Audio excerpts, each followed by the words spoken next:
Bamako ana lamini na bolomana dugu Mali kono Mali ko kan Amadu El Konare an be bɛɛ lajɛlen fo ni ko waleɲuman dɔn ni nin dana in gosira a be jamana kunnafoni de maana Amadu El Konare k'a dɔn a fɔra an ye jamana kunnafoni laseli an k'o ɲuman kɛ Amadu El Konare ka cɛya a n'a wulikajɔ n'a cɛsiri i k'a dɔn sɛbɛnfura dunkew ani dabaji karamɔgɔw sɛbɛnnikɛlaw olu ka magwando min ye k'a kuma ta k'a yanga ka ɲɛfɔli kɛ sabula suko ni dugusɛjɛ cɛ jamana kunnafoni n'u tulo dara ka kabaw b'a sɛbɛn i k'a dɔn dugu maa jɛ anw b'a nanama sumalen ta ni k'a jɛnsɛ ka di jamanadenw ma Mali kun n'a kun diɲɛ dan n'a dan Amadu El Konare bɛɛ lajɛlen dama ka kan kunnafoni na kɛn yɛrɛ ye arajoso minnu bɛ yen kunnafoni di sira minnu bɛ yen n'olu bɛ kɛ sababu ye ka kunnafoni da k'a jɛnsɛ jamanaw la ani dugu wɛrɛ la an ka foli ani tani bɛɛ ka ɲɛsin ma sabula n'i y'a mɛn k'a fɔ i kɛra ŋana ye Amadu El Konare o b'a sɔrɔ ŋanadenw de b'i bolo minnu b'i dɛmɛ k'i ka ŋana sɛbɛndiya nka min ye kumaso kɔnɔna ye Ahmed Jakite ale b'an bolo kɔrɔ min ye wulikajɔ ni jateminɛ fiɲɛ tulukala ani kunnafoni k'a siraw bɔ o b'ale bolo e ni ne fila an denkunnen bɛ ɲɔgɔn na Amadu El Konare ni Ahmed ye yamaruya di kunnafoni an b'an jɔ a la sisan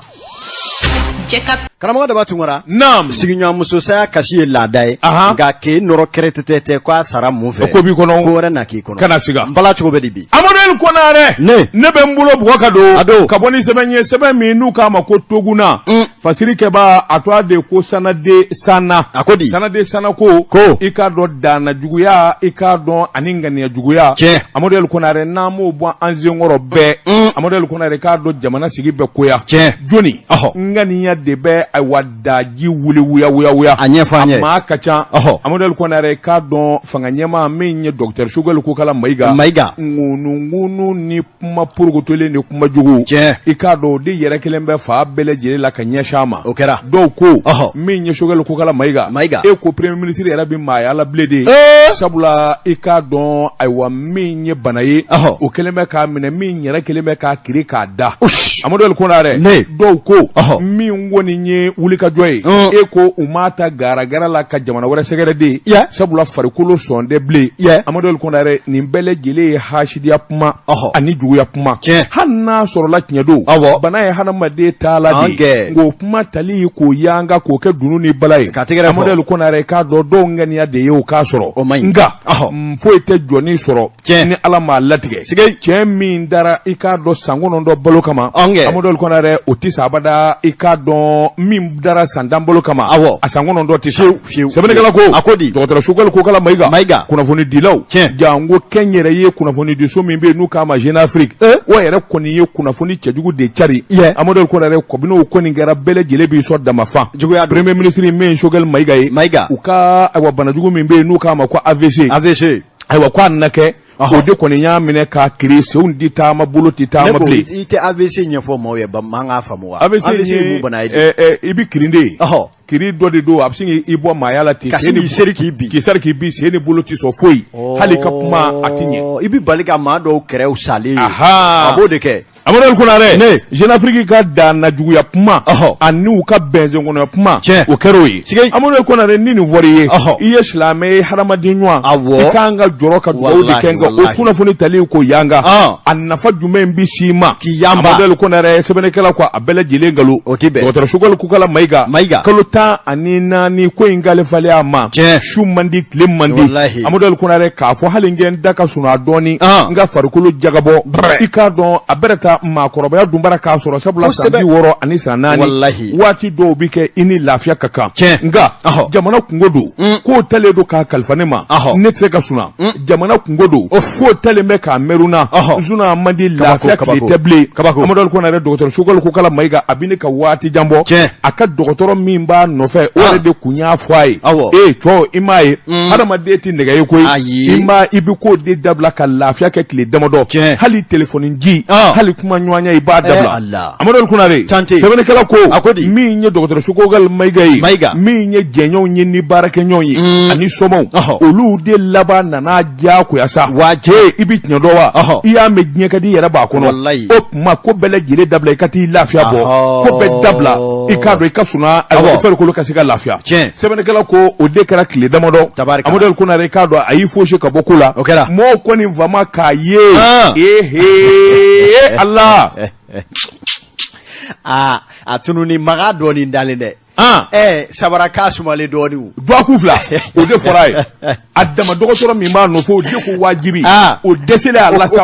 o taara baarakɛɲɔgɔnw fara ɲɔgɔn kan ni sɔmɔw. Que le docteur lève l'embargo sur notre PM, qu'il continue. Mais qui se repose.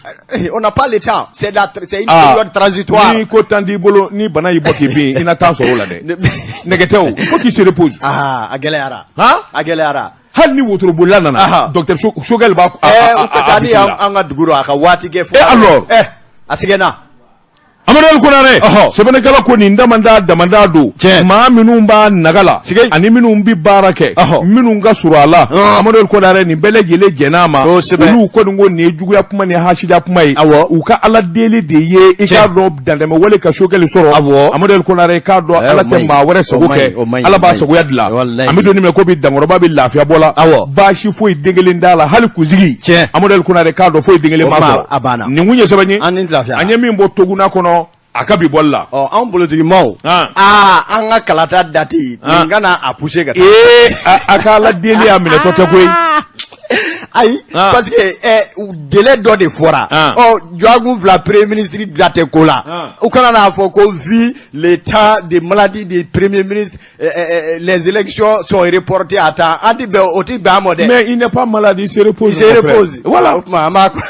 i bolo don karamɔgɔ de b'a tun kɛra kunnafoni sɛbɛn le matin Musa Boli Musa kumana Musa ko i k'a dɔn yanni maa k'i to fana diya fɛ ka kalikasiyɛnw ni karatukaw ni kokaw lamɛn e yɛrɛ ka wuli ka n'a ko kɛrɛfɛ ka n'a ɲɛɲini ni k'a ɲɛdɔn a dɔ bɛ dɔ la i k'a dɔn tubabu b'a fɔ min ma tiɲɛ bagoda la vérité e na o dɔn wa e na se ka maa wɛrɛ la faamuya sɛbɛnnikɛla ko e k'o ma kɛ i k'a dɔn Macky Sall ta ye de Senegalikaw ka masakɛ ha ka ja farafinna jamana kuru kara bɛɛ lajɛlen ka kelenya ma ɲɛma n'o ye Macky Sall ye nin wɔlɔfɔkɛ belebele finman in i k'a dɔn a nana cun anw ka jamana kɔnɔ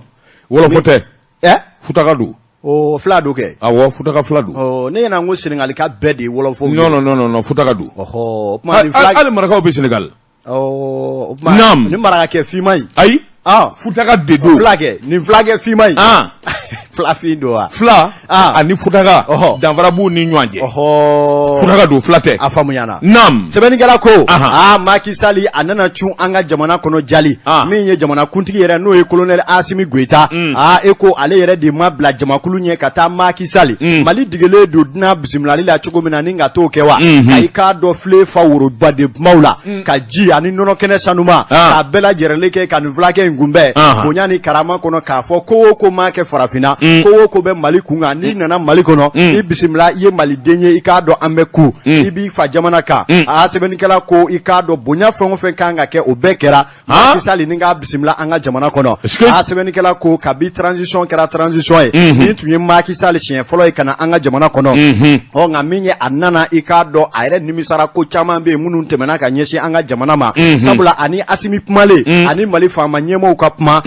jɔn ko ala ji belebele jiginna Macky Sall ka to la sabula a y'a jira k'a fɔ k'i to fana ja fɛ Mali b'a la ka minɛ cogo min ye a ko jɔn ko ala a n'o cɛ ka jan i ko jɛgɛjala ani baji n'i ye maa dɔw ɲininka olu ko n'i nana Mali la n'i ko ci cɔngicɔn k'u bɛ se ka balawu ta k'i sɛgɛrɛ walima u ti maa bonya i k'a dɔn u bi bɛɛ gosi bere kelen na a ko i k'a dɔn ale Macky Sall y'a dɔn k'a fɔ a n'o cɛ ka jan i ko jɛgɛjala ani baji a nana a ye hakili falen fɛn kɛ ni an ka jamana faamaw ye Macky Sall yɛrɛ a tɔ kɛra sa f'a sigilen bɛ ɲini ka maloya sabula k'a sabu kɛ i k'a dɔn bonya ni karama ani ɲɛfɔli minnu jirala la baara kologiri minnu kɛra ani gɛlɛya min bɛ jamana kɔnɔ k'o bɔ k'o da a ɲɛkɔrɔ k'a daminɛ nin don ni san fo ka n'a bila bi la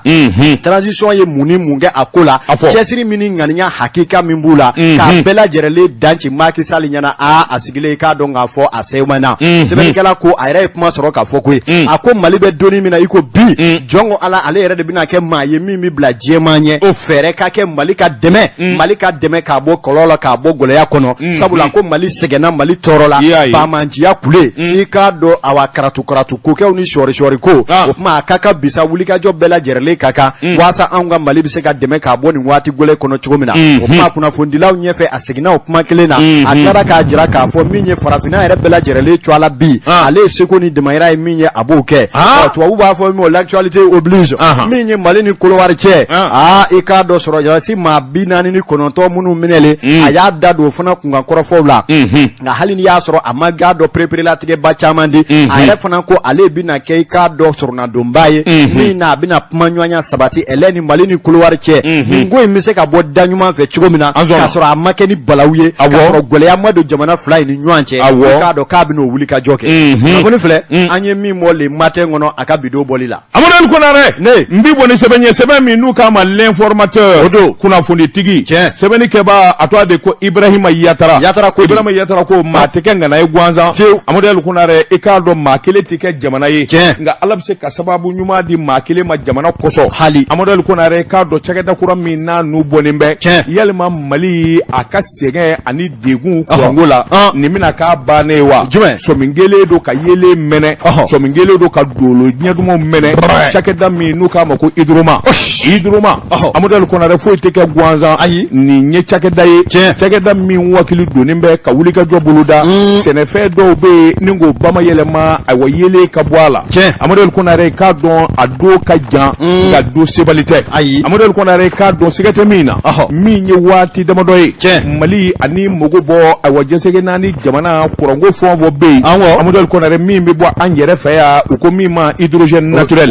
sɛbɛnnikɛla ko nin kuma in m'a fɔ maa kalanbali t'a taafa dɔn nka minnu ye dɔnnikɛlaw ye ɲininikɛlaw faamuyalikɛlaw Amadou Konare k'a dɔn nin ye fɛn sunbaden ye su min n'a bɛ kɛ sababu ye ayiwa yelen ka sɔrɔ kuranko mago bɛɛ lajɛlen ka bɔ a la Amadou Konare k'a dɔn wa ni tiɲɛni t'a kɔfɛ sabula sisijugu o n'a nɔnafɛnw o si tɛ bɔ a la Amadou Konare sɛbɛnnikɛla ko a ko nin fɛn in dɛsilen don an ka jamana kɔnɔ wa a se b'an ye dalilu ni fɛɛrɛ b'an bolo nka sababu ɲuman de bɔra cɛ kelen na Amadou Konare cɛ min n'a ye min daminɛ ni maa tɔw nana fara a kan a b'o t'u bolo aw ka dahirimɛ ɲini na ne bɛ dɔwɛrɛ kɛ Amadou Konare k'a dɔn salutigi min ye awa Badara Aliyu ye Kayikaw ka den Amadou Konare k'a dɔn dɔnkɔrɔba nana wuli ka jɔ kɛ kabako a bi san caman bɔ Amadou Konare k'a dɔn nin ko in ɲɛɲinini a n'a sɛgɛsɛgɛli a ye jɛsɛgɛnna ni jamana dɔnnikɛ jamana bɛɛ lajɛlen boli hydrogène yɛrɛ i k'a dɔn nafa jumɛn in b'a la a sɔrɔli joona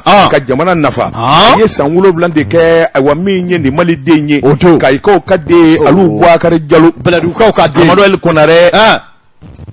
Bɛlɛdugukaw ka den maa sigi ten mais comment karamɔgɔ i fana sa mais munna i ti Bɛlɛdugu effort reconnu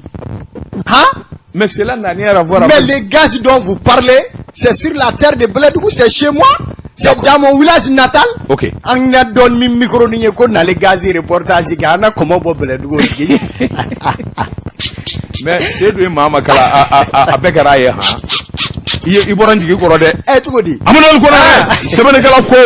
a ko nin wulikajɔ ni jateminɛ min ye Kayikaw ka den Aliyu Bouakari Jalo ale de to a bɛ fɔ nin ko in kunna sabula a y'a ɲɛɲini san 7 nafolo tɛ yen dɔnniya tɛ yen maa tɛ yen a ma min d'a ma ni k'o don a la Amadou Konare nin ɲɛ bɛ sɔrɔ n faso ye cogo min nin ɲɛ bɛ sɔrɔ jamana ye cogo min Amadou Konare k'a dɔn san 7 in kɔnɔ ɲininiw ni sɛgɛsɛgɛliw olu nana jɛnsɛn ni k'a jira k'a fɔ bil hakitarafa taani don nin ko in bɛ se ka kɛ Amadou Konare n'a dun daminɛna yalima a bɛ laban wa a bɛ laban Amadou Konare nafa b'a la wa nafa belebele fo jamana wɛrɛw na bɔ an nu ma Aliyu Bouakari Jalo a ye san 7 k'a ɲinini na Amadou Konare k'a sinsin k'a ɲɛdɔn dafɛdugu minnu bɛ Bamakɔ Amadou Konare k'a dɔn dugumisɛnnin caman bɛ yen misiriw dugutigiw ka so bɔlɔnbaw Amadou Konare k'a dɔn hydro nin de bɛ o yɔrɔ in na wa ni ka kuran mɛnɛ san 7 in kɔnɔ a nana dɔn k'a fɔ bil haka a bɛ se ka ɲɛnabɔ min ye Aliyu Bouakari Jalo Jalo Amadou El Konare k'a dɔn sanu ko tile tɛmɛna jaman ko tile tɛmɛna sabula maa caman nana don la n'o di jamana denw ma u k'u dahirimɛ ɲini nin fɛnkura min filɛ nin ye n bɛ nin fana ɲɛɲini ni ka di jamana ma sabula i k'a dɔn a bɛ kɛ sababu ye maliden bɛɛ lajɛlen ka lafiya dankɔrɔba ka wuli ka jɔ ni cɛsiri Amadou El Konare k'a dɔn nafa yera a la maa mana nafolo sɔrɔ maa mana kɛ sebatigi ye i mana kɛ dɔnnikɛla ye Amadou El Konare k'a dɔn ni maa wɛrɛ ma bɔ i n'u ma jango faso sɛbɛnnikɛla ko awɔ i ka dalilu ani ka hakilina a ma kɛ sababa ye Alu Boubacar Diallo Amadou El Konare k'a dɔn ale de b'i sogo doni ni ka wuli ka jɔ ba kɛ farafin jamana ka dɔgɔ min bolo maana bɔlen d'a nɔfɛ nka a ko Mali a ko ne faso Amadou El Konare a bɛrɛta n'i ye ko ta k'u lajɛ i k'a dɔn a du bangena du belebelebaden de kɔnɔ koyi wa k'a fɔ de ye ko cɛkɔrɔba jugu dɔw tɛ san 1959 a bangena Kayi novembre kalo Amadou El Konare k'a dɔn ayiwa du belebeleba sabula i k'a dɔn ba kun ka ca den 19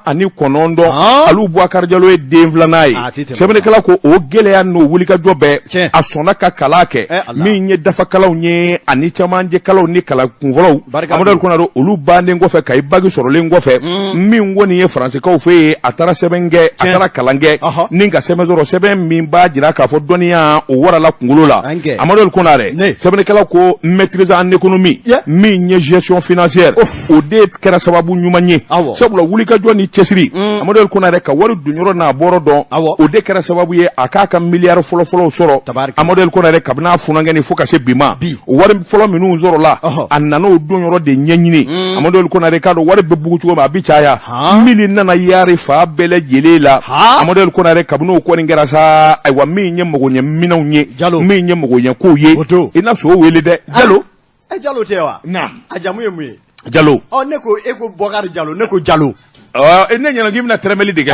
Amadou El Konare Alu Boubacar Diallo a to n bolo sɛbɛnnikɛla ko nin wulikajɔw ni cɛsiriw a yɛrɛ y'a jira k'a fɔ hadamadenya i k'a dɔn a degun hadamadenya tɔnɔ hadamadenya sɔrɔ fo sɔmɔw de ka bɔ i nu ma n'o y'i ka jamana ye a ko nin wulikajɔ kura min bolo dalen filɛ a bɛna kɛ sababu ye an ka jamana ma ɲɛdon caman bɛ kɛ Mali la kuranko la nin bɛɛ lajɛlen ban dɔ don min ye awɔ dabaliba caman yɔrɔ caman dɛsɛlen bɛ kuranko la nin y'o ban dɔ ye sabula fɛn min do k'a sɛnɛ c'est naturel Amadou El Konare k'a dɔn maa man ka dɛsɛ o la Alu Boubacar Diallo n'a sɔrɔla Ala kun ma nin di Mali ma Amadou El Konare a kun bɛ Ala deli Ala ka a caman nin kun ye sɛbɛn ye a ɲɛ min zalo ni ka bɔ l'informateur kɔnɔ kunnafonitigi karamɔgɔ daba tun kɔrɔ kunnafonidi sɛbɛn le nouveau réveil min ye bureau du vérificateur général i k'a dɔn k'a fɔ u yɛrɛ de ye nin sɛbɛn waati min na Idroma bɛ cɛsiri ni wulikajɔ la waasa jamana bɛ bɔ dingɛ na a ko i k'a dɔn Kati l'hôpitali i ko an ka taa n'u fori ye a ko n'i ye l'hôpitali ko fɔ Mali la a ka kan ka mankan ni kinɛ i k'a dɔn ani yɔgɔyɔgɔ a kan k'o ko fɔ l'hôpitaliba caman bɛ Mali la bi ka kɛ n'i k'a dɔn maa ŋaniya jugutigiw ka danna wale cɛjugu ni kohaho ni kurubukarabaw ye e ko i k'a dɔw t'a la ka maliden pɔcɔ ka nafolo pɔcɔ ka baara yɛrɛ pɔcɔ ka banabaatɔw sigi u sen sabara kɔnɔ wa sɛbɛnnikɛla ko min ye Kati l'hôpitali n'i y'a ko fɔ i k'a dɔn a ŋaniya taara ni fɛn min ye ani i k'a dɔn budget minnu bɛ bila ninnu ka bolo kan a ka kan ka kɛ i k'a dɔn Bill Hakide min ye maaw bɛ bɔ hali région wɛrɛw la ka na u ka bana furakɛw olu ni kolow n'a ɲɔgɔnnaw bɛɛ ɲɛnabɔ Kati nka an bɛ don min na i ko bi ni dɛmɛ yɛrɛ ma don i k'a dɔn l'hôpitali ma ka dɛmɛ don walima i k'a dɔn jamanakuntigi k'a ɲɛ gɛnɛ bɔ minisiriso min ɲɛsin bɛ kɛnɛya ko ma u ka Kati l'hôpitali jateminɛ a ko an bɛ don min na i ko bi a laban a ma ɲɛ bi bɔrɔ dɛ sɛbɛnnikɛla ko mun ne jateminɛ na o haho kibi kaba olu bɛɛ lajɛlen de kɔfɛ bureau du vérificateur général ale yɛrɛ de ko sa ni anw ma taa ɲɛ gɛnɛ bɔ Kati l'hôpitali la ninnu b'a la k'a kɛ bafa ni kilijɛ ni koka koko kɛ i k'a dɔn a ti bɛɛ o kama i k'a dɔn u ye jɛkuluba wuli maa minnu hakili juru sɛbɛkɔrɔ caanalen don olu ka t'u suru l'hôpitali kɔnɔ tile kelen tile fila tile saba i k'a dɔn f'i bi dɔw ye kilimu kɔrɔ nka u wɔsilen don ka sabu kɛ vérificateur général ka cidenw u nalen don u ti maa tɔɔrɔ nka u bi kow bɛɛ jateminɛ ni ordonnance in bɛ sɛbɛn cogo di banabaatɔw bɛ minɛ cogo di maaw b'a la ka furakɛ cogo di minɛn minnu bɛ maaw la furakɛlaw ko mun ma plateau sanitaire yala furakɛ yɛrɛ cogoya bɛ cogo di a minan nasira ni saniya na ninnu n'a damanda nafolo minnu bɛ don kɛnɛya tigilamɔgɔw b'a baara kɛ cogo di u ye nin bɛɛ lajɛlen de jateminɛ waati kɔnɔ ni kana gafeba kunfɔlɔ dɔ bɔ k'a bi tali gafe kunfɔlɔ min bɔra o ye jaabi min di i y'o dɔn de des défaillances et des dysfonctionnements sɛbɛnnikɛla ko min ye bureau du vérificateur général u yɛrɛ de y'a fɔ koyi u y'a jira k'a fɔ u ye jateminɛ minnu kɛ min ye cakɛda yɛrɛ jɛkulu min sigilen n'o y'a direction ɲɛmaaya so ye maa minnu bolo b'a ca la i k'a dɔn kow doncogo n'u bɔcogo juguya o jateminɛ kɛra min ye conseil d'administration ko latigɛ jɛkulu min bɛ sigi a ko kunna olu de bɛ mɔsi la u jatelen tɛ i b'a fɔ ni e ye conseil d'administration maa ɲɛmaa ye e de kan ka kɛ sababu ye fanga ka ye e kama kɔrɔ hali ni maa min bɛ kɛ l'hôpital ɲɛmaaba DG e da ka kan ka don o la nka min ye maa min bɛ yen i k'a dɔn n'o bɛ conseil d'administration ɲɛmaaya na hali bureau gansan i k'a dɔn o t'o tɔgɔ la Kati l'hôpital tɔgɔ la sabula min ye directeur général ko o yɛrɛ de ka bureau kɔnɔ kaseni dɔw ni manani dɔ de bɛ conseil d'administration maaw bolo olu de bɛ na o manani vimani sigi directeur ka bureau kɔnɔ o kuma i k'a dɔn o ko bɛ dilan cogo di ka maaw to ɲɔgɔn ka to ɲɔgɔn na i ni min kan ka ɲɔgɔn sɛgɛsɛgɛ n'e n'o taara kɛ i k'a dɔn kow donbaa ye i k'a dɔn ko lafiya bɛ fa jumɛn fɛ a bɛ gɛlɛya sɛbɛnnikɛla ko o gɛlɛyaw jateminɛna ka fara o fana kan min ye baara yɛrɛ kɛcogo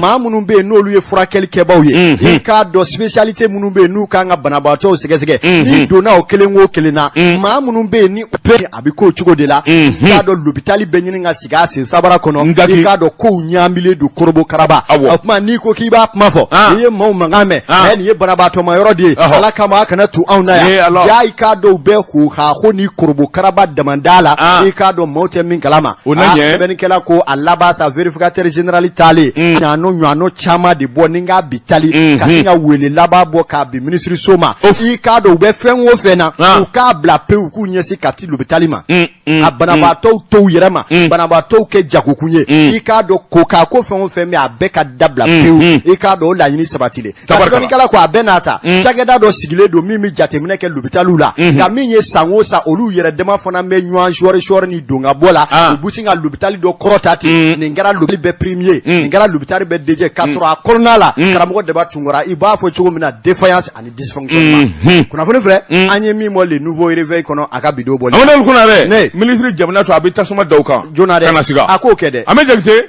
i tɔgɔ ka César premier min Jeka pip karamɔgɔ Daba Tunkara maa tɛ se ka sɛden dun ka sɛfan dun o ka gɛlɛn o kuma i bɛ suwa ta kelen na bala cogo bɛ di ko kura Amadu Kunare n bɛ bolo bugɔ ka don n bɛ bɔ ni sɛbɛn ye sɛbɛn min n'u k'a ma le soir de Bamako o Bamako wula o don Amadu Kunare k'a dɔn sɛbɛnfura bi ko maa bila bɔli la bi min ye nin vasiri in ye Laya Jara de y'a sɛbɛn Laya ko di a ko min ye Bamanjuw ye u kun kɛlen bɛ ka dabali jugu tigɛ ka fɛɛrɛ jugu tigɛ min kɔni kun ye mɛnaka ye u kun b'a fɛ k'u banban ni ka yen yɛrɛ de bɔsi yen ka k'u jabalaba ye u ye kojugu bɛɛ lajɛlen kɛ min bɛ se k'a to awa mɛnaka kɔni bɛ t'u bolo o ti bɛn Amadu Kunare kuma min ni sɔmin kɛra k'a fɔ AIGS i k'a dɔn u bɛ nin furanjɛ in na i k'a dɔn ani yɔrɔ wɛrɛ la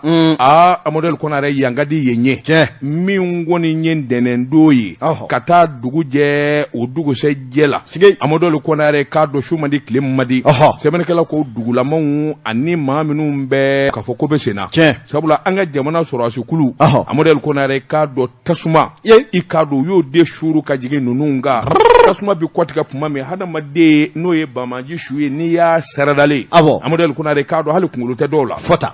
n'a kuma kɛ tan Amadu Kunare k'a dɔn a tɛ se ka ɲɛnabɔ sabula i k'a dɔn tubabuw ka kɔdon u k'u kɔdon nin yɔrɔ ninnu na kangari minnu dar'u ye Amadu Kunare ani Bamaji ka hi kɛ sɛbɛnnikɛla ko i k'a dɔn a bɛɛ lajɛlen kun dilanlen de don ka fɛɛrɛ kɛ k'a bɛɛ lajɛlen n'u don ɲɔgɔn na sɛbɛnnikɛla ko donda ni bɔda u sina ka hi kɛ ten Amadu Kunare o yɔrɔ bɛɛ sɔrɔsiw ye labɛn kɛ ka fɛɛrɛ tigɛ Amadu Kunare k'a dɔn u ye tabale gosi min kɛ k'a fɔ Bamaji jɛrɛjɛkulu ayiwa sɔn kɛra ma bɛn kɛra kan u dafalen de bɛ marifaw ani maramafɛn cɛjugu bɛɛ lajɛlen b'u bolo sɔrɔsiw sina ka yanga kɛ sana Amadu Kunare k'a dɔn ayiwa min ye sanji ye i k'a dɔn a tasumanama a n'a kisɛden ka sin k'a suru kan sɛbɛnnikɛlaw ko kuma min ayiwa nin ko in bɛ taa ɲɛdɔn AIGS i k'a dɔn olu de ka baara ye nin ye jɛrɛjɛkulu min faralen don ɲɔgɔn kan f'u ka Mali fara f'u ka Mali pɔcɔ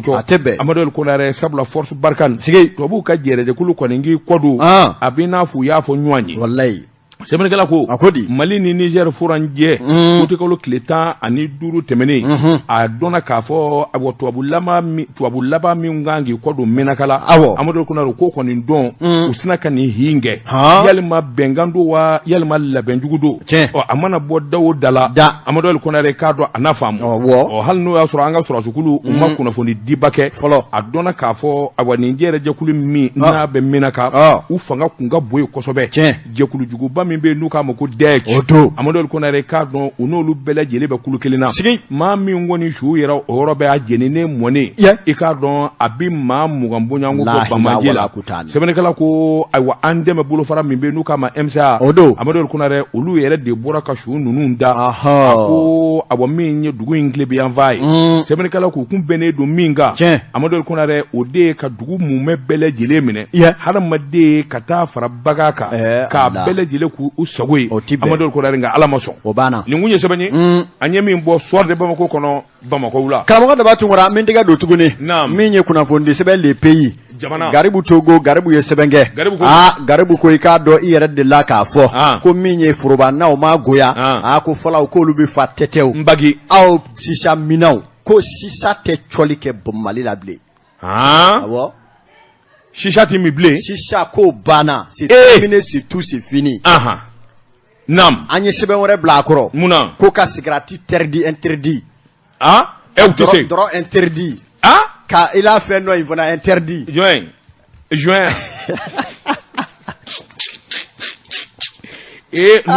n'u y'o kɛ kuma an b'an warakolo cogo di an y'o laɲini de kɛ o ka fara nin kan kɔni Ala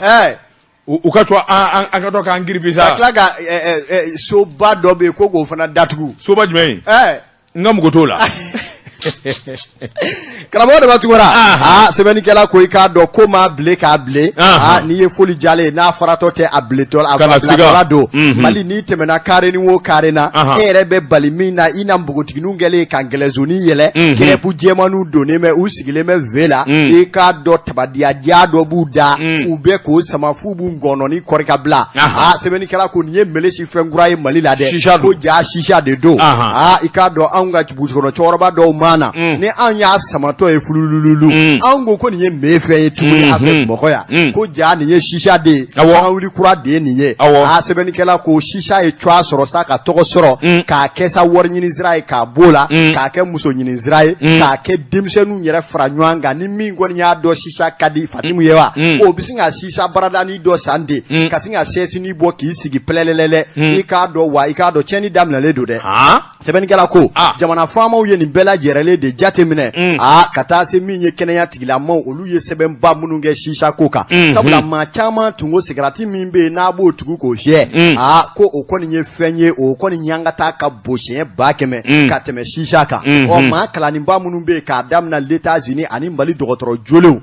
i k'a dɔn ko gafe kura bɔra dɛ gafe kura min bɔra k'o y'a jira k'a fɔ sisa bɛ kɔlɔlɔ min lase hadamaden sɔnkun yɛrɛ ma dɛ o ka ca siɲɛ 100 ka tɛmɛ i k'a dɔn sigarati ta kan sɛbɛnnikɛla ko wa min ye gɛlɛya min bɛ sisa ko rɔ i y'o dɔn de e min bɛ k'a min k'a sama bukan k'a bila a tɛ degun min da e kan dɛ ne min tɛmɛntɔ gansan walima ne sigilen ka denbaya la a sisi bɛ tɛmɛ ne min kan dɛ i k'a dɔn a bɛ bana kabako min da ne kan a t'o da e yɛrɛ min kan sɛbɛnnikɛla ko nin bɛɛ de jateminɛna ka ninnu n'a damanda fara ɲɔgɔn kan a ma ɲa min kɔ sa an ka Mali faamaw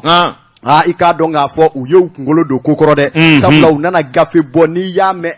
arrêté interministériel ministres yɛrɛ de sigira ka kuma a kan i k'a dɔn ka sɛbɛn bɔ k'a bi tali i k'a dɔn ko sisa article 1 est interdit l'importation, la distribution, la vente et l'usage de la chicha. Article 2. Ko atina Mali kono ama o mu mita ta l'Amérique kana affaire ko adani ngora ti doyable mini mi mawbolo ya o ti suere ati mi wani yera obolo ko kaba ko na dawka ne ne fole do to abuka mi vora de ni ne blow lu fana fe ya Amadou ko nare como do se ni se du me barora se du ko ni ko kribi karaba foi te ma doge mi no yo wo kera amena o you blawa ndeni jike bli donc il fallait un arrêté pour vous motiver arrêter à sera on a arrêté ou Nam. Sɛbɛnnikɛla ko article 2 min fɔra o de filɛ dɛ a ko il est exceptionnellement dit que tout objet ou appareil dispositif sous forme de pipe à eau sont interdits à compter de l'entrée en vigueur de cet arrêté. Hali min bamanan tabadiya dɔ tabadani dɔ b'i bolo n'o ni sisa bɔ mɛ ɲɔgɔn fɛ. Hali minnu y'a minɛ sangana n'a b'u bolo y'a kaba a b'i bolo a ti feere bilen i b'i minɛ a tɛ cɔli kɛ bilen. Ayiwa baasi tɛ o banna article 2 y'o ye article 3 a lamɛn ka ɲa dɛ n yɛlɛ mairie la maire min bɛ furusiri article kalan an b'o de ka golo kan bi article 3 l'État met en garde et dispose des sanctions en cas d'infraction. Toute personne qui se rend coupable de la production ou de l'importation de la chicha ou tout autre appareil similaire est punie d'un emprisonnement de 1 à 10 jours et d'une amende de 300 à 18 000 francs. Ni tɛgɛ tara k'i bɛ ka na ni chicha ye hali kure Mali frontière la. I b'i minɛ o yɔrɔnin bɛɛ k'i kɛ wo la. I bɛ kaso kɛ. I bɛ tile 1 ka taa tile 10 kaso kɛ. Wa k'a daminɛ 50 fɔ ka se 7,600 I b'o sara. O y'a daminɛ ye dɛ. Sɛbɛnnikɛla ko n'a bɔr'o la ni e tɛgɛ tara sa i bɛ k'a min bugan i ka mobili kɔnɔ walima daba ka carré kɔnɔ k'a daminɛ i bi. Non Allah. Parce que ko sisan bɛ mobili batigi ni caman fana de ka mobili kɔnɔ o de jateminɛ kɛ. A bɛ min mobili fana kɔnɔ. A mobili batigiw kɔni. La hawla. Donc fo de fana ka lɔjɛ. Sɛbɛnnikɛla ko n'i tɛgɛ tar'o fana na i bi don kaso la i bi alamani sara u ka taa minɛ 60 fɔ ka se 2000 ma. A ko n'i bɔr'o la fana maa o maa bɛ yen ko i k'a dɔn i taara gɛrɛni don ka i korobo karaba ni sisa ye i bi don kaso la wa i bi alamani sara. Article 4 u ko de l'arrêté va plus loin en donnant un délai de 6 mois aux importateurs et aux propriétaires des boutiques. Maa o maa bɛ yen k'i y'a tabaa ye a n'a feerebaa ye kalo 6 de b'i bolo i ka koso n'a kasa bɛɛ cɛ ka taa dɔw b'a ta dɛ i b'a a b'a cɔri kolo lɔ a ko ka ban pewu sisa ko yɛrɛ de ka ban Mali la sɛbɛnnikɛla ko kabini ni kibaruya bɔra ka bi karamɔgɔ de b'a tunkara i b'a fɔ ko gabakuru fililen dɔrikulu cɛla Mali funɛnkɛninw npogotigininw ani cɛkɔrɔba mun bɛ yen ni ko b'olu kɔnɔ hali bi fasanikɔrɔ cɛkɔrɔba fasani olu dɛ i k'a dɔn nin bɛɛ de kɛlen don fɛn kura ye bi o tuma min ye jamana faama jamanaden caman ko in ka gɛlɛn dɛ nka c'est pas impossible ko jamana faamaw u k'u jɔ u jɔyɔrɔ la kunnafoni filɛ an ye min bɔ le pays kɔnɔ a ka bidon bɔli la Amadou Konare ne bɛ n bolo bugɔ ka don n bɛ bɔ ni sɛbɛn ye sɛbɛn min n'u ka Malien dépendant Amadou Konare k'a dɔn ni sa bi ja don tɛ tɛmɛ awa kabako tɛ kɛ don min na Mali douaniers ɲɛmaaba awa i k'a dɔn awa Konatɛ ka taa bila fo laban na Amadou Konare i k'a dɔn nin kɛra koba ye Mali kɔnɔ sabula i k'a dɔn min ye nin va in ye kure malenva nin ɲɔgɔn na kabako ma deli ka kɛ Amadou Konare dɔrɔgu jugu nin ka jugu sisa ye min n'u y'a minɛ n'i k'i b'a feere a wari sɔngɔ i b'a dɔn a bi bɛn min ma miliyari 8 CFA o tɛ Mali budget ye Amadou Konare sɛbɛnnikɛla ko a ko i k'a dɔn douaniers tɛ suna douaniers u tɛ tɛmɛ ko la Amadou Konare k'a dɔn kure Mali o ye Mali donda ye laginɛyan fan fɛ Amadou Konare k'a dɔn douaniers min volen d'u ye u ka ɲɛmaaba fɛ n'o ye Amadou Konatɛ douane directeur général o de ye an ka kɛ cɛ kelen ye faso kelen bɛ ka min kalifa ma tiɲɛ don wari donnen wagande kɔnɔ o ye tiɲɛ ye nka kɛrɛfɛ mɛriw fana kɛlɛli i k'a dɔn o fana y'a damata maana ye su fara tile ka ɲɛ de ka dayɛlɛ foyi tɛ yen kojugu la min kan ka don jamana kɔnɔ dunfɛn balofɛn Amadou Konare k'a dɔn ka taa se awa fɛnjuguw ma sɛbɛnnikɛla ko min ye douane directeur général a ka kunnafoni mɛnna sabula min ye bolofaraw ani camanjɛw ni cɛtigɛ ye bɛɛ lajɛlen bɛ wuli ka jɔ la y'a dɔn kure Mali douane o bolofara o ɲɛmaaso ye Kati douanier-soba de sɛbɛnnikɛla ko o bolofara in kɔni sɔmingelen don i k'a dɔn danna juguya wale ani kɛrɛfɛ mɛriw tɛmɛsira a barika bonyana sira in fɛ kosɛbɛ kabini ayiwa directeur général kura nana Amadou Konare k'a dɔn ani ayiwa Katikaw ka directeur régional Mohamed Kulubali min nin kamalen Mohamed Kulubali wa n ko Bamakɔ ka den de don c'est à dire que a tɛ sigi a tɛ tɛmɛ non et puis n'i taara fɛn o fɛn na a b'i lamɛn i b'i ta fɔ a t'i kuma tigɛ i la n'a tilara baara bɛ tɛmɛ cogo min na an b'a ka denmisɛnniya bɛɛ n b'a dɔn denmisɛnniya bɛɛ kɛ 15 ans mugu yan wa danama don dɛ Bon. N'o tɛ Kati directeur régional douane na. N'importe qui ne peut le faire. Amadou Kounare. Sɛbɛnnikɛla ko. A ko di. I tɔgɔ sera dankɔrɔba ma lieutenant colonel Mohamed Kulubali. Amadou Kounare i k'a dɔn sa kalo 12 taa ka segin de b'a n'a ka jɛdenw jɛ. Minnu bɛ boda la. Ko ɲɔgɔn kuma ɲɔgɔnya. Amadou Kounare k'a dɔn ka dusu don la. Ka galabu don la. Kuma min ni nin wulikajɔ in bɛɛ boloda. U ye Mohamed ɲininka. A ko nin tɛ kabako ko ye koyi. Amadou Kounare k'a dɔn olu bɛ wulikajɔ ni cɛsiri min na. Olu bɛ sɔnnabaliya min na. Amadou Kounare k'a dɔn a dabakun ye jamana de ye. O tuma nin n'a ɲɔgɔnna ko i k'a dɔn mɔgɔw ka segin n'a ye. Utukalo tile 7 yɛrɛ ka kuma in ɲɛf'i ye. A ko i k'a dɔn bureau de douane a bɔ Laginɛ yan fan in fɛ. Min ye nin kamalen ye moto dɔ b'a bolo mobili belebele dɔ b'a bolo. A sina ka n'i jɔ douaniers la. K'ale mago bɛ sɛbɛnfuraden la ayiwa ale b'a fɛ ka don ayiwa Mali kɔnɔ. Min ye douaniers ye. U k'a ma he kamalen. A bɛ mobili min kɔnɔ Nissan Patrol 4WD. Amadou Kounare k'a dɔn Burkina Faso numéro de bɛ mobili in kan. U k'a ma ayi a tɛ kɛ o kɛcogo la koyi. I bɛ taa transitaire dɔ de ɲini. O de bɛ se transitaire b'o f'i ye. Kamalen taara a ma waati bɔ a seginna ka na douanew na. Ayiwa ne kɔni bɛ yɔrɔ min sɛgɛn bɛɛ na wari tɛ n kun bilen. Transitaire ka wari o ka gɛlɛn. A ye fɛɛrɛ de kɛ sa ne kɔni bɛ tɛmɛ cogo min. Haraba a kuma cogo. Amadou Kounare k'a dɔn a taacogo ni kɔfilɛ ɲɛfilɛ. Douanier dɔ bɛ yen o k'a bɛrɛ sa dɛ. A ka nin jɛ in ne dan tɛ nin na han. Amadou Kounare u b'o la. A sina ka taa ka mobili yɛrɛ jɔlen to. I k'a dɔn k'a bɛ t'i lafiya bɔ fa dɔ fɛ. O yɔrɔ bɛɛ douaniers nana sɔmi kɛ. Sabula ka sunsunni kɛ. I y'a dɔn douanier kɛ kelen bɛ yen. U ko min ma ko Amadou Traoré. Ale tun bɛ bureau des enquêtes la. Ale de bɛ kasa bɔ. Ale de kelen bɛ k'a ka kilisi di mɔgɔw ma sa. N'u ye mobili sumusumu. Ni fɛn b'a kɔnɔ fɛn t'a kɔnɔ u b'a sumusumu dɔrɔn u b'a f'i ye. Mali douane. Le sorcier de la douane. Allah. Fo baara kanu bi. Amadou Kounare nin yɔrɔnin bɛɛ u sina k'a fɔ ten nin mobili nka sariya la i k'a dɔn an m'an ka maga walifɛn na o yɔrɔ bɛɛ u ye huissier ɲini u kana k'u larouer k'u dɛmɛ sariya bunna k'u ka dantɛmɛ wale kana kɛ. Amadou Kounare u ye mobili pɛn bɛɛ k'a ko n'a ɲɛ lajɛ. Amadou Kounare k'a dɔn ma fɛn ye a bɛɛ sa n'u ye mobili pinɛ jigin cogo ye i b'a dɔn ko doni bɛ mobili in kɔnɔ nka doni in bɛ yɔrɔ jumɛn o yɔrɔnin bɛɛ Amadou Kounare k'a dɔn ayiwa a gwa Amadou Kounare o ye yen gongo yen ka girin u k'a ye yan fana dɛ yen fara Allah mobili ka girin nka i ɲɛ tɛ fɛn na n'i y'o kɔngɔ o ti nɛgɛma ka bɔ o bi ani pine Amadou Kounare k'a dɔn pinew sɔsɔlen don pine de secours ko o chambre bɔ k'a kɛ n'a fɔ fiɲɛ de b'a kɔnɔ k'o fa dɛp o yɔrɔnin bɛɛ Amadou Kounare k'a don nana fɔ Bilhak an kun bɛ fɛn min ɲini nin don Amadou Kounare o yɔrɔ bɛɛ u ye tɛgɛ da dɔnkɔrɔba kan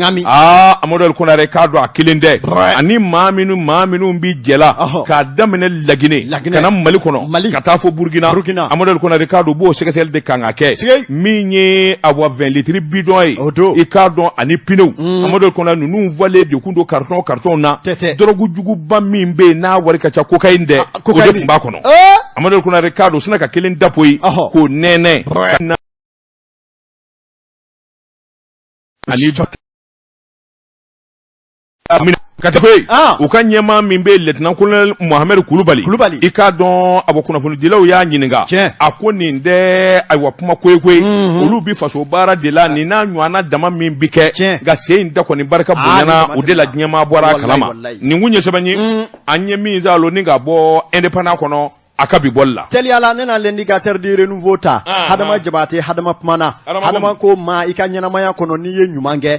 i k'a dɔn k'a fɔ awa a bɛ to i nɔfɛ fɔ ka t'i da i ka so laban kɔnɔ wa hali salen kɔ a bɛ fɔ min ye i k'a dɔn adjudant chef à la retraite El Hadji Dugu fana kɔnɛ n'i ma o so la a fɔ grand officier d'état karamɔgɔ Daba Tunkara i k'a dɔn cɛba dɔ tilara Mali la cɛba min bɛ i k'a dɔn k'a fɔ san 1969 ka se san 1989 ale ma caman bɛ minnu bɛ se ka da don a ka ko caman na fɔ ka se bi ma sɛbɛnnikɛla ko n'i ye nin cɛ in ko fɔ i k'a dɔn nin kun ye i k'a dɔn maa ye maa min bɛ yen ni a ye baara kɛ Mali ka wolomasiri tabaya kɔnɔ armée malienne fɔ ka taa se i k'a dɔn a ka sɛgɛnnafiɲɛ bɔ don fɔ ka taa se a ni bido yɛrɛ ma sɛbɛnnikɛla ko min ye i k'a dɔn k'a fɔ awa fɛ El Hadji Dugu fana kɔnɛ i k'a dɔn ni adjudant chef tun a tun bɛ sɛgɛnnafiɲɛ bɔ la ale de ye finitigilakaw ka kɛnɛya tigilama belebelebaya baara kɛ lakana nasiratigɛ la i k'a dɔn san 1969 ka bila 1989 la i k'a dɔn a san camanba de a b'o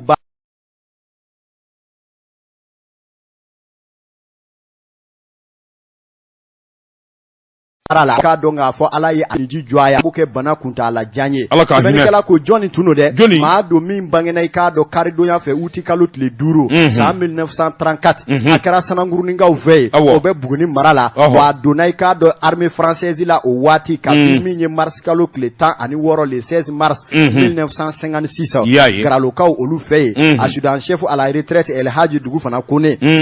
min ye I k'a dɔn sibiri tɛmɛnen uti kalo tile 12 Ala y'a miniji jɔ a ya a b'a kibaruya bɔra ka bi Mali sumana to kɛ I y'a jate minɛ a don kuru kara min ye nɛɛma dara ka s'a nafa bɛɛ lajɛlen fɛ I k'a dɔn Ala nana n'a ka na ye a ni minɛn'a la wa min y'a ka suturali baaraw o de kɛra an kɔrɔ I k'a dɔn k'a fɔ kunasini ko katikaw olu fɛ ye Médine sɛbɛnnikɛla ko min ye jamana faama fɛn o fɛn bɛ yen jamana kuntigi kana se finitigila ka ɲɛma fɛn o fɛn bɛ yen I k'a dɔn a